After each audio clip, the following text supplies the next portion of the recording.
ठीक आहे. तर आज आपण नवीन टॉपिक बघू, पॅसिव्ह व्हॉइस. ओके, खूप सोपी टॉपिक आहे. ठीक आहे, क्लास 10th आणि क्लास 12th ओके दोन्ही याच्या पॉईंट ऑफ व्ह्यूनी सर्वात इम्पॉर्टंट टॉपिक आहे. SSC किंवा HSC बोर्ड एक्झामिनेशनमध्ये याचा 2 ते 3 मार्काचा इम्पॉर्टन्स आहे आणि तेवढ्या मार्काचा क्वेश्चन तुम्हाला मिळेल. एक तर पॅसिव्ह व्हॉइसचं ग्रामर सॉल्व करायला मिळेल किंवा जे सुरुवातीला जे ग्रामर असते ते सॉल्व करायला मिळेल. Okay, and what is the importance of passive voice in from the point of view of spoken English. Okay, तर तुम्ही जर न्यूजपेपरमध्ये वाचाल ठीक आहे, पॅसिव्ह व्हॉइस काय असते, जिथे सब्जेक्टला नो इम्पॉर्टन्स. ओके, सब्जेक्ट नसलं तरी आपण वाक्य बनवू शकतो, म्हणजेच पॅसिव्ह व्हॉइस. ओके, तर न्यूजपेपरमध्ये मोस्टली तुम्हाला पॅसिव्ह व्हॉइस बघायला मिळेल. ओके, त्याचंही कारण काय, what is the reason behind that. कारण एखादी जर चोरी झाली, गुन्हा घडला, तर तो कोणी केला हे लगेच माहिती पडत नाही. मग त्याची जर न्यूज दुसऱ्या दिवशी पेपरला येईल तर विदाऊट सब्जेक्ट येईल, है ना. तर चोरी केली गेली, ओके, है ना, robbery has been taken place, कोणी केली माहीत नाही, तर हे पॅसिव्ह व्हॉइस आहे. ठीक आहे, 23 पीपल वर किल्ड, हां 23 लोक मारले गेली, कोणा मारली माहिती नाही, हे पॅसिव्ह व्हॉइस आहे. तर असे वाक्य तुम्हाला न्यूजपेपर रिडिंगमध्ये सुद्धा येईल. Okay, and while speaking English Wien you don't have any subject, Wien you don't know what is the subject, who have done the work, at that time you can use the passive voice. Okay, so that is one thing. Okay, आणि खूप सोपी आहे, इतकं काही hard नाही आहे, एकदम सोपी. की जर मी एकदम सोप्या भाषेमध्ये समजवतो, जर कन्सेप्ट समजला आणि 1-2 गोष्टी ज्या लक्षात ठेवायच्या त्या लक्षात राहिल्या तर कुठलंही उदाहरण तुम्ही सॉल्व करू शकता. मग ते कुठलंही टेन्स असू द्या. ओके, 12 टेन्सेस आपल्याजवळ, पण आपण 8 टेन्सेसचं पॅसिव्ह व्हॉइस तयार करू शकतो. ठीक आहे, मग तो कुठलाही टेन्स असू द्या, मॉडल असू द्या, किंवा मग इंट्रोगेटिव्ह सेंटेन्सही पॅसिव्ह व्हॉइस बनते, इम्परेटिव्ह सेंटेन्सही बनते. ठीक आहे, फक्त एक्सक्लामेशनचं नाही बसणार. ठीक आहे, 4 प्रकारचे टाईप्स ऑफ सेंटेन्स आहे, तर एक्सक्लामेशनचं बनत नाही, बाकी सर्वांचा आपण पॅसिव्ह व्हॉइस तयार करू शकतो. ठीक आहे, तर आपण सर्वात पहिले अफर्मेटिव्ह सेंटेन्सेस बघणार आहोत, टेन्सेस बघणार आहोत. ठीक आहे, सुरुवातीला. बट सुरू करण्याच्या अगोदर तुम्हाला काही गोष्टी लक्षात घ्यायच्या आहे, की जेव्हा एक सब्जेक्टिव्ह प्लेस असते आणि एक ऑब्जेक्टिव्ह प्लेस असते, तर जेव्हा आपण सब्जेक्टच्या जागेवर काय लिहितो रे, I, you, we, they, he, she, it आणि एखाद्या व्यक्तीचं नाव, बरोबर आहे. ठीक आहे, पण आता हे सब्जेक्टची प्लेस आहे, वाक्याची सुरुवातीची प्लेस. आता काय होते, आपण पॅसिव्ह व्हॉइसमध्ये सब्जेक्टचं इम्पॉर्टन्स आहेच नाही लिहिलं तरी पण वाक्य बरोबर असतं अगदी.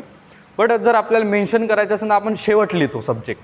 ठीक आहे, तर मग जेव्हा सब्जेक्ट ऑब्जेक्टच्या प्लेसवर होते त्याचे ऑब्जेक्टिव्ह केस काय आपण बघितले होते. आय म्हणजे आयचं काय होणार, मी होणार. ठीक आहे, यूचं काय होणार, यूच राहणार. ठीक आहे, वीचं होणार अस, देचं होणार देम, हां हिचं होणार हिचं होणार हिम, हां शीचं होणार हर, इटचं राहण इट आणि रामचं राहील राम, बरोबर आहे. हे ऑब्जेक्टिव्ह केस. तर पॅसिव्ह व्हॉइसमध्ये नाही का, आपण जेव्हा याला मागे लिहितो तेव्हा त्याच्यामध्ये आयचं बाय मी होते, यूचं बाय यू होते, वीचं बाय अस. ठीक आहे, यांना bye them, by him, bye हर, हां बाय इट, बाय राम. ठीक आहे, हे आपण शेवटी लिहिणार. तर हा एक चार्ट इम्पॉर्टंट आहे. ठीक आहे, सर्वांनी याचा स्क्रीनशॉट वगैरे काढून किंवा व्हिडिओ पॉज वगैरे करून लिहून घ्यावा. ठीक आहे, हा एक आहे. आणि आता पॅसिव्ह व्हॉइसचं सर्वात बेसिक नॉलेज सांगतो. बेसिक 3 गोष्टी लक्षात ठेवायच्या, बेसिक 3 गोष्टी, याच्यावर संपूर्ण पॅसिव्ह व्हॉइस अवलंबून आहे. ह्या 3 गोष्टी जर तुम्हाला लक्षात राहिल्या तर तुम्ही पॅसिव्ह व्हॉइस आरामात सॉल्व करू शकता. सर्वात पहिला मुद्दा काय माझा, की पॅसिव्ह व्हॉइस म्हटलं तर सुरुवात कशापासून झाली पाहिजे, ऑब्जेक्टपासून. That is final. Okay, obvious thing की पॅसिव्ह व्हॉइस म्हटलं तर वाक्याची सुरुवात कशापासून झाली पाहिजे, ऑब्जेक्टपासून झाली पाहिजे. आपण आतापर्यंत जे सुरुवातीचे वाक्य बघितले की ज्याची सुरुवात सब्जेक्टपासून होते, मग त्याच्यानंतर वर्ब, ऑब्जेक्ट असं येणार, हे झाले ॲक्टिव्ह व्हॉइस, ज्याची सुरुवात होते सब्जेक्टपासून. पॅसिव्ह व्हॉइस का असते, असे वाक्य ज्याची सुरुवात होईल ऑब्जेक्टपासून आणि शेवट सब्जेक्ट येईल किंवा नाही पण येणार. ओके, तर हा असते पॅसिव्ह व्हॉइस. आता बघा, पॅसिव्ह व्हॉइसचा सर्वात पहिला नियम असते की सुरुवात झाली पाहिजे ऑब्जेक्टपासून. कुठलाही टेन्स असू द्या, कुठलाही मॉडल असू द्या, काही असू द्या, सुरुवात कशापासून झाली पाहिजे, ऑब्जेक्टपासून. ठीक आहे, ऑब्जेक्टला इम्पॉर्टन्स आहे, सब्जेक्टला इम्पॉर्टन्स नाही आहे. तर आपण सुरुवात केली ऑब्जेक्टपासून. दुसरं आहे की V3च आला पाहिजे. वर्बचा कोणता फॉर्म आला पाहिजे, V3, पास्ट पार्टिसिपल. ठीक आहे, कुठलाही टेन्स असू द्या, सिम्पल, कंटिन्युअस, परफेक्ट. ठीक आहे, परफेक्ट कंटिन्युअसची तर बनतच नाही. ठीक आहे, कुठलाही टेन्स असू द्या, कॅन, कुड, शूड, कुठलाही मॉडल ऑक्झिलरी वर्ब असू द्या, इम्परेटिव्ह सेंटेन्स असू द्या, अफर्मेटिव्ह, इंट्रॉगेटिव्ह, कुठलाही वाक्य असू द्या, त्याच्यामध्ये पॅसिव्ह वॉइस म्हटलं तर आपल्याला वर्ब वापरायचा V3. That is the final thing. Okay, हे दोन काहीच बदलू नाही शकत. आणि तिसरं एक महत्त्वाची गोष्ट म्हणजे की आपल्याला आहे ना नेहमी प्रत्येक टेन्सला वाक्य म्हणतो प्रत्येक वाक्याला एक्स्ट्रा हेल्पिंग वर्ब द्यायचा आहे.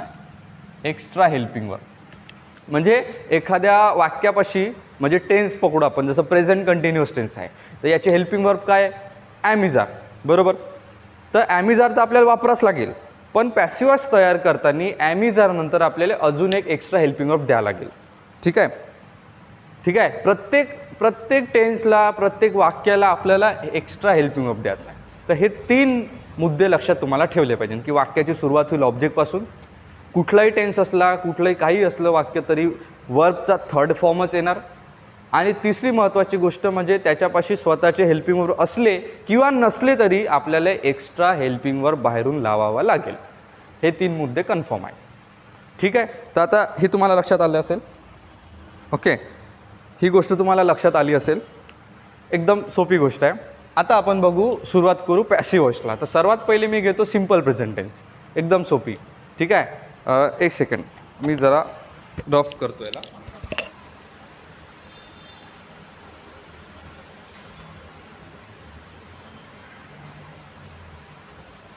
ठीक आहे, तर आज आपण सुरुवात करू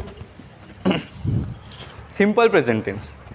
ठीक आहे, नेहमी पहिला टेन्स आपण घेतो simple present tense, passive voice. ठीक आहे, पॅसिव्ह वॉइस. तर याचा जो आपण ॲक्टिव्ह वॉइसचा बघितला होता कन्स्ट्रक्शन, तो काय, सब्जेक्ट प्लस V1, त्याला यस और यस लावतो आपण, चला लिहूनच टाकतो, प्लस ऑब्जेक्ट प्लस एक्सटेन्शन. बरोबर, हा आहे आपला सिम्पल प्रेझेंट टेन्सचा ॲक्टिव्ह वॉइसचा. पहा आता याचं पॅसिव्ह वॉइसचं कन्स्ट्रक्शन सांगतो मी. तसं गरज नाही काही बनवायची आणि पाठ करायची तर अजिबात गरज नाही, लक्षातच राहते. काय म्हटलं मी, सुरुवात कशापासून झाली पाहिजे, ऑब्जेक्टपासून. नियम लक्षात घ्या, झाली पाहिजे. त्याच्यानंतर एक्स्ट्रा हेल्पिंग वर्ब लावायची आहे. याच्यापाशी आहे का, सिम्पल प्रेझेंट टेन्सपाशी हेल्पिंग वर्ब आहे का, नाही आहे. नेगेटिव्ह बनवतो आणि आपण डू आणि डज घेतो, पण ते नंतर घेतो. कन्स्ट्रक्शनमध्ये दिलं आहे का, नाही. तर आपल्याला, आणि दिलं पण असतं तरी आपल्याला एक्स्ट्रा घ्यास लागले असते, मी आधीच बोललो. ठीक आहे, पण नाही आहे तर आपल्याला घ्यावं लागेल. तो कुठले घेऊ आपण, ॲम इज आर. ठीक आहे, हे आहे आपले सिम्पल प्रेझेंट टेन्सचे पॅसिव्ह वॉइसचे हेल्पिंग वर्ब. तुम्हाला सांगतो, जे मी सुरुवातीला मुद्दे बोललो की वाक्याची सुरुवात होईल ऑब्जेक्टपासून, V3 पाहिजेनच, आणि तिसरं म्हणजे एक्स्ट्रा हेल्पिंग वर्ब लावायचे आहे. तर हे जे तिसरं म्हटलं एक्स्ट्रा हेल्पिंग वर्ब, तुम्हाला फक्त आणि फक्त कुठल्या टेन्सला कुठला हेल्पिंग वर्ब लागते एवढंच लक्षात ठेवायचं आहे. बाकी सर्व सोपी आहे. झालं पॅसिव्ह वॉइस, काहीच नाही. ऑब्जेक्ट घेणार, ठीक आहे, फक्त लक्षात ठेवायचं आहे की कुठल्या टेन्सला कोणता हेल्पिंग वर्ब लावायचा आहे. त्याच्यानंतर V3 घ्यायचं आहे आणि मग एक्सटेन्शन आणि by me, by you, by सब्जेक्टच्या नुसार. ठीक आहे, तर इतकं सोपी पॅसिव्ह वॉइस आहे. तर आता तुम्हाला असं बोलताना नसेल समजे, but whenever we will solve the questions then you will find that it is a very easy topic. Okay, so object नंतर ॲम इज आर, त्याच्यानंतर मी बोललो V3 पाहिजे, त्याच्यानंतर मग उरलेलं वाक्य एक्सटेन्शन प्लस सब्जेक्ट किंवा सब्जेक्ट प्लस एक्सटेन्शन. पहिले सब्जेक्ट आणि नंतर एक्सटेन्शन घेतलं तरी काही प्रॉब्लेम नाही, पण नेहमी असं कुठला एक फॉर्मॅट फॉलो करायचा. जसं की मी एक्सटेन्शन प्लस सब्जेक्टचा करतो, की मला एक्सटेन्शन मी मधात घेऊन घेतो आणि मग सर्वात शेवट सब्जेक्ट एकदम शेवटी. ठीक आहे, तर हा झाला कन्स्ट्रक्शन. याच्या अनुसार आपल्याला वाक्य बनवायचे आहे. ठीक आहे, तर बघा फॉर एक्झाम्पल मी घेतला, he writes a letter to her friend. Sorry, he म्हटलं ना, टू हिज फ्रेंड, म्हणजे तो त्याच्या मित्राला पत्र लिहितो. बघा मी यस लावलं इथे, सिम्पल प्रेझेंट टेन्स आहे, so we have to follow the rule. Okay, आता बघा वाक्याची सुरुवात कशापासून झाली पाहिजे, ऑब्जेक्टपासून. ऑब्जेक्ट काय, तो पत्र लिहितो, अ लेटर. बरोबर आहे. आता कोणाला लिहितो तो इम्पॉर्टंट नाही, तो आहे एक्सटेन्शन आपला. तर एक्सटेन्शन नाही घ्यायचं, आपली चूक इथंच होते. Most of the students make mistakes that they are not finding the right object. They are taking extension as a object and writing in front of the sentence. The whole sentence will be wrong obviously. Okay, object ओळखता आला पाहिजे बरोबर. आणि ऑब्जेक्टला जर एखादी article लागून असेल, द, ॲन, अ, तर तो तुम्हाला घ्याच लागणार आहे. Okay, you can not leave that. Okay, तो आर्टिकल सोबत घेऊनच सब्जेक्ट ऑब्जेक्ट बाहेर काढायचा. तर कसं होईल, अ लेटर, आपला नियम लक्षात घ्या, ऑब्जेक्ट सुरुवातीला, मग एक्स्ट्रा हेल्पिंग वर्ब. आता सिम्पल प्रेझेंट टेन्सला ॲम इज आर लावतो. अ लेटरच्या समोर काय येईल, ॲम येईल का, नाही, ॲम फक्त आयच्या समोरच येते, आय ॲम. इज जे आहे सिंग्युलरसाठी येते आणि आर जे आहे ते प्लुरलसाठी येते, बरोबर आहे. तर अ लेटर एकच आहे तर इज घेऊ आपण, अ लेटर इज. ठीक आहे, मग काय घ्यायचं आहे, V3. राईटचा V3 काय, राईट रोट रिटर्न. शब्दही आपल्याला पाठ असले पाहिजे, त्याच्याशिवाय आपण बनूच नाही शकत. 10वीच्या मुलाला V1 V2 V3 पाठच नाही आहे अजून. ठीक आहे, कारण शाळेमध्ये लक्षच नाही देत, डायरेक्ट नवीन टॉपिक आहे शिकवलं. ठीक आहे, म्हणून हे जे आहे ना V1 V2 V3 पाठ पाहिजे. ठीक आहे, अ लेटर इज रिटर्न, मग मी काय म्हटलं, एक्सटेन्शन घेऊन घ्यायचं जे काही असेल, टू इज फ्रेंड, मग हिचं काय होणार, बाय हिम. आपण आताच चार्ट बघितला आहे. तर हे झालं सिम्पल प्रेझेंट टेन्सचं पॅसिव्ह व्हॉइस. ठीक आहे, आता दुसरं वाक्य घेतो, जसं की शी डान्सेस. नाही, याच्यात ऑब्जेक्ट नाही येणार, एक सेकंड. ऑब्जेक्ट आला पाहिजे. Without object we can not make the sentence, that is the final thing. आता बघितलं तुम्ही. ठीक आहे, असं कुठलंही वाक्य जर घेतलं आणि त्याच्यात ऑब्जेक्टच नाही, तर मग वाक्य बनेल का, ऑब्वियसली. ठीक आहे, कारण वाक्याची सुरुवात झाली पाहिजे ना ऑब्जेक्टपासून. जसं की आपण घेऊ शी कम्प्लीट, यस लागेल हां, she completes her work on time. ठीक आहे, ती वेळेमध्ये तिचं काम संपवते. कसं होईल, काय, हर वर्क आहे, फक्त वर्क ऑब्जेक्ट नाही आहे, तिचं काम म्हणत आहो मी. ठीक आहे, तर हा जो लागलेला आहे हर वर्कला, तर हे पूर्ण ऑब्जेक्ट आहे आपलं, तिचं काम, हर वर्क. तर कसं होईल, हर वर्क. हां, हर वर्कच्या नंतर काय येणार, हेल्पिंग वर्ब लावायचे आहे. आता यस दिसला, V1 दिसला, म्हणजे आपल्याला ओळखलं का हा सिम्पल प्रेझेंट टेन्स आहे बॉ. आणि जसं सिम्पल प्रेझेंट टेन्स तुम्ही ओळखला, तर तुमच्या दिमागामध्ये क्लिक झालं पाहिजे का ॲम इज आर लावायचं आहे. ठीक आहे, फक्त ॲम इज आर आलं पाहिजे, बाकी V3 घेणे कॉमन आहे, ऑब्जेक्ट तर तुम्ही घेतलाच आहे. ठीक आहे, तर कसं होईल, हर वर्क आहे इज. ठीक आहे, कम्प्लीटचा V3 completed on time bye हर. ठीक आहे की नाही, सोपी, एकदम सोपी आहे. फक्त आपल्याला नाही का काय लक्षात ठेवायचं आहे, हेल्पिंग वर्ब लक्षात ठेवायचं आहे. ठीक आहे, आता एक हे उदाहरण बघा, जसं की ही कॉल्स मी. ठीक आहे, आता इथं ऑब्जेक्ट काय, मी आहे, मी ऑब्जेक्ट आहे, कारण त्यांनी मला बोलवलं आहे. ठीक आहे, हा सब्जेक्ट, हा वर्ब आणि ऑब्जेक्ट. आता हे जे मी आहे हे ऑब्जेक्टच्या जागेवर आहे म्हणून मी आहे. आता हा मी ऑब्जेक्ट आहे, तर तो सुरुवातीला येईल आणि सुरुवातीची जागा कोणाची असते, सब्जेक्टची. तर मीचं काय होणार, इकडं आय होणार. हे तुम्हाला लक्षात घेणं जरुरी आहे.